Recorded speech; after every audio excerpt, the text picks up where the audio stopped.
जिसमें मांस मिला होता है चावल में, उसे लोग बिरयानी कहते हैं। और ये मुसलमानों का जो है ये भोजन माना जाता है, जो कि सनातनी हरिद्वार में आएंगे, गंगा स्नान करेंगे और यहाँ पर वेज बिरयानी देखेंगे तो ये गलत। വല്ല മനസ്സിലായ സുഹൃത്തുക്കളെ, ബിരിയാണി എന്ന് പറയുന്നത് മാപ്പിളാരുടേതാണ്. അങ്ങനെ പറഞ്ഞാൽ ചിലപ്പോ ഈ മാപ്പിള എന്ന് പറയുന്നത് ഈ തെക്കൻ ഭാഗത്തെ ക്രിസ്ത്യൻസിനും പറയാറുണ്ട്. ശരി, ഈ ബിരിയാണി എന്ന് പറയുന്നത് മുസ്ലിങ്ങളേതാണ്.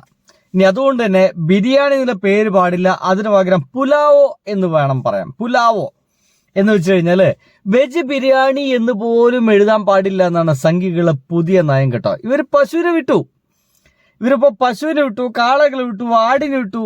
ആടിനെ ഇറക്കുമെന്ന് പറഞ്ഞപ്പോൾ ആട് അവസാനം പശുവിന്റെ സഹോദരിയൊക്കെ ആയിട്ട് മാറിയ സംഭവം നമുക്കറിയാം. ഈ അടുത്ത സമയത്ത് കർണാടകയിലൊക്കെ ഉണ്ടായ ഏറ്റവും രസകരമായ സംഭവം, അവര് ഈ അറക്കാൻ പോകുന്ന പശുവിനൊക്കെ ഏജ് കാണിച്ചു. 14 വയസ്സ് വരെ നമ്മുടെ ഗോമാതാവായിരിക്കും. 14 വയസ്സ് കഴിഞ്ഞ് ഗോമാതാവ് എന്ന് പറയുന്ന പട്ടം പോകും. അപ്പൊ പിന്നെ അറക്കാൻ കൊടുക്കാം എന്ന് പറയുന്നത്. അങ്ങനെ നെറുകെട്ട വർത്തമാനങ്ങളുമായിട്ട് സംഘികളൊക്കെ ഇറങ്ങി തിരിച്ചിട്ടുണ്ടായിരുന്നു. എന്തായാലും സംഘികളിതാ നെറ്റിയിൽ വലിയൊരു ചോന്ന കുറും വരച്ച്, കഴുത്തിൽ കുറെ രുദ്രാക്ഷം വലിച്ചു കയറി, കുറെ കാവ്യ വസ്ത്രം തണിഞ്ഞിട്ട് കുറെ ഇറങ്ങിയിട്ടുണ്ട്. അവർ പറയുന്നുണ്ട്, don't call it veg biryani. Biryani ഇനി മുതൽ നിങ്ങൾ വെജ് ബിരിയാണി എന്ന് വിളിക്കരുത്. അതിനെന്ത് വിളിക്കണം? വെജ് പുലാവോ എന്ന് വേണം വിളിക്കാൻ. ഹിന്ദു ഗ്രൂപ്പ് ക്യാമ്പയിൻ ഇൻ ഹരിദ്വാറില് വെജ് ബിരിയാണി എന്ന് പറയാം. ബിരിയാണി എന്ന് പറഞ്ഞാൽ തന്നെ അത് ഇറച്ചിയോട് കൂടി ചേർന്ന സാധനമാണ് അത്ര. അപ്പൊ വെജ് ബിരിയാണി എന്ന് പോലും പറയാൻ പാടില്ല.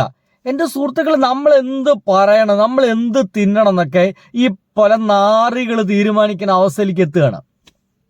ഹരിദ്വാറിലൊക്കെ നമ്മളൊക്കെ പോയി കഴിഞ്ഞാൽ നമ്മൾ വെജ് ബിരിയാണി എന്ന് പറയാൻ പാടില്ല. പറഞ്ഞു കഴിഞ്ഞാൽ അടി കിട്ടും. നമ്മുടെ വായിൽ നിന്ന് വരുന്ന ഒരു വാക്കിനാണ് അവിടുന്ന് അടി കിട്ടുന്നത്. ആലോചിച്ച് നോക്കിയേ. എന്തായാലും ഇവന്മാർ ഇറങ്ങിയിരിക്കുന്നത് ഇപ്പൊ പുതിയ സംഭവമാണ് വെജ് ബിരിയാണി. കേൾക്കൂ സുഹൃത്തുക്കളെ, കേക്ക്. जिसमें मांस मिला होता है चावल में, उसे लोग बिरयानी कहते हैं। और ये मुसलमानों का जो है ये भोजन माना जाता है, जो कि सनातनी हरिद्वार में आएंगे, गंगा स्नान करेंगे और यहाँ पर वेज बिरयानी देखेंगे तो ये गलत जो है एक दिशा समाज को मिलेगी। तो इसको बदलाव के लिए നിങ്ങൾ എന്താ വിചാരിച്ചത്? ഇത് വെറും ഒരു ബിരിയാണിയിൽ മാത്രം ഒതുങ്ങുന്ന സംഭവമാണെന്ന് വിചാരിച്ചോ? ഇതൊരു വാക്കിൽ മാത്രം ഒതുങ്ങുന്ന സംഭവമാണെന്ന് നിങ്ങൾ വിചാരിക്കുന്നുണ്ടോ? അല്ല, ഇത് കൃത്യമായിട്ട് മുസ്ലിം എന്ന് പറയുന്ന വിഭാഗത്തിനെതിരെയുള്ള ഒരു ആക്രമണമാണ്. നേരിട്ടുള്ള ആക്രമണമല്ല, പക്ഷെ ഇതൊരു ആക്രമണമാണ്. അതായത് കൃത്യമായിട്ട് അവിടെ ഡിവിഷൻ വന്നു കഴിഞ്ഞു. എവിടെയെങ്കിലും ബിരിയാണി എന്ന് എഴുതി വെച്ചിട്ടുണ്ടെങ്കിൽ അവർ സനാതനികളല്ല എന്നും, ബിരിയാണി എന്ന് എഴുതി വെച്ചിട്ടില്ല എങ്കിൽ, വെജ് പുലാവ് എന്നൊക്കെയാണ് എഴുതി വെച്ചിട്ടുണ്ടെങ്കിൽ അവർ ഹിന്ദുക്കളാണ് എന്നും കൃത്യമായിട്ടുള്ളൊരു ഡിവിഷനാണ്. നിങ്ങൾ ചില സംഗതികളൊക്കെ അങ്ങനെയാണ്. ഒരു പേര് കൊണ്ട് തന്നെ ചില കാര്യങ്ങൾ നാട്ടുകാരെ ബോധ്യപ്പെടുത്താൻ വേണ്ടിയിട്ടാണ്. അപ്പൊ ബിരിയാണി എന്ന് എഴുതി വെച്ചിട്ടുണ്ടെങ്കിൽ ഇനി അത്തരം ആളുകളെ ഇവന്മാരെന്ത് വിളിക്കും? രാജ്യദ്രോഹികൾ, രാജ്യവിരുദ്ധർ എന്നൊക്കെയാണ് വിളിച്ചറിയാം. ഇവരാണല്ലോ എത്രത്തോളം രാജ്യസ്നേഹം ഉണ്ടെന്ന് പറയുന്ന അളവൊക്കെ എടുത്തിട്ട് സർട്ടിഫിക്കറ്റ് നൽകുന്നത്. ആ ഒരു സർട്ടിഫിക്കറ്റ് നൽകാൻ വേണ്ടി ഇവർ ഇറങ്ങിയിരിക്കുകയാണ്. അതിനു വേണ്ടിയിട്ടാണ് പുതിയ പരിപാടി. പേരൊന്നും ചോദിക്കണ്ട.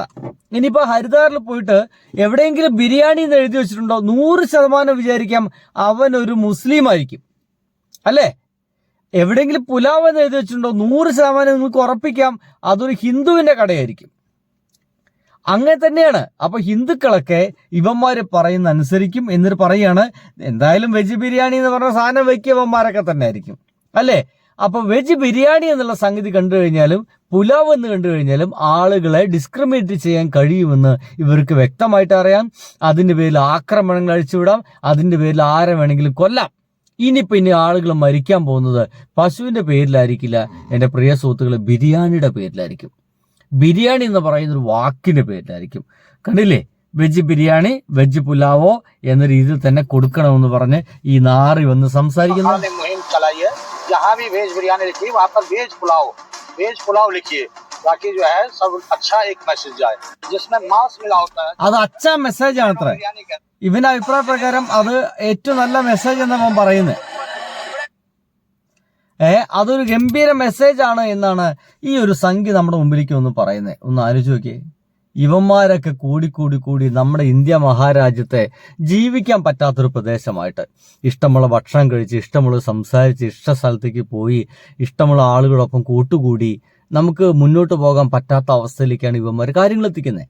ഈ ഉത്തരേന്ത്യയിലൊക്കെ മുസ്ലിങ്ങളോട് മാത്രം, ഹിന്ദുക്കളോട് മാത്രമായിട്ടുള്ള സൗഹൃദങ്ങളൊക്കെ ആയിട്ട് മാറുകയാണ്. കാരണം അപ്പുറത്തേക്ക് ഇപ്പുറത്തേക്കുള്ള ചില സൗഹൃദങ്ങളൊക്കെ ഉണ്ടായിക്കഴിഞ്ഞാൽ അവിടെ പിന്നെ നടക്കാൻ പോകുന്ന കൊലപാതകങ്ങളാണ്, തല്ലിക്കൊല്ലലാണ്. അത്രയ്ക്കധികം ഒരു എന്താ പറയുക, വിരുദ്ധ ചേരികളിലേക്ക് ഒരേ രാജ്യത്ത് രണ്ട് മതസ്ഥർ തമ്മിലുള്ള ഒരു വലിയ കലാപത്തിന്, ഒരു മഹാകലാപത്തിനുള്ള ഒരു കോപ്പ് കൂട്ടലുകളാണ് ഈ നടക്കുന്നത്. എന്താണെന്നറിയില്ല, എത്രത്തോളം സഹിഷ്ണുതയുള്ളവരാണ് അവിടുത്തെ മുസ്ലിങ്ങൾ എന്ന് ആലോചിച്ച് നോക്കി. എത്രത്തോളം സഹിഷ്ണുതയുള്ളവരാ അല്ലേ? ഇത്രയധികം പീഡിപ്പിക്കപ്പെട്ടിട്ടും ഇത്രയധികം ആക്രമിക്കപ്പെട്ടിട്ടും അവർ നിശബ്ദമായിരിക്കുകയാണ്. അവർക്കറിയാം അവരൊന്ന് ചിലപ്പോൾ ചെറുതായിട്ട് അടികൊണ്ട് ഒരവസരമായ സമയത്ത് ചിലപ്പോൾ അടിക്കാൻ പോകുന്ന വടിയൊന്ന് പിടിച്ചാൽ മതി, അപ്പൊ തന്നെ അവൻ തീവ്രവാദിയാണെന്ന് പറഞ്ഞിട്ട് 2 അടി കൂടി എക്സ്ട്രാ കിട്ടും, അല്ലയോ? അവൻ തടുത്തു, അവൻ തിരിച്ചടിച്ചു എന്ന് പറഞ്ഞിട്ട് അവന് ഭീകരമായി, അതവർക്ക് അറിയാം. അതുകൊണ്ട് ഇത് മുഴുവൻ സഹിക്കുകയാണ്. അതിഭീകരമാണ് ഈ സംഭവം എന്ന് പറയുന്നത്. നിങ്ങളത് നേരെ തിരിച്ചൊന്ന് ആലോചിച്ച് നോക്കി. എന്തൊരു ഭീകരമായിരിക്കും. നമ്മൾ ഈ കേരളത്തിൽ നിന്നിട്ട് ഇതൊക്കെ പറയുമ്പോൾ ആളുകൾക്ക് ചിലപ്പോൾ മനസ്സിലാവും, ചിലപ്പോൾ മനസ്സിലാവില്ല. മനസ്സിലാക്കണം എന്ന് ഞാൻ പറയാം. കേരളം അതീവ സുന്ദരമായ നാടാണ്. ഇങ്ങനത്തെ ഒരു വിഷയമേ തൊട്ടുകൂടിയിട്ടില്ല.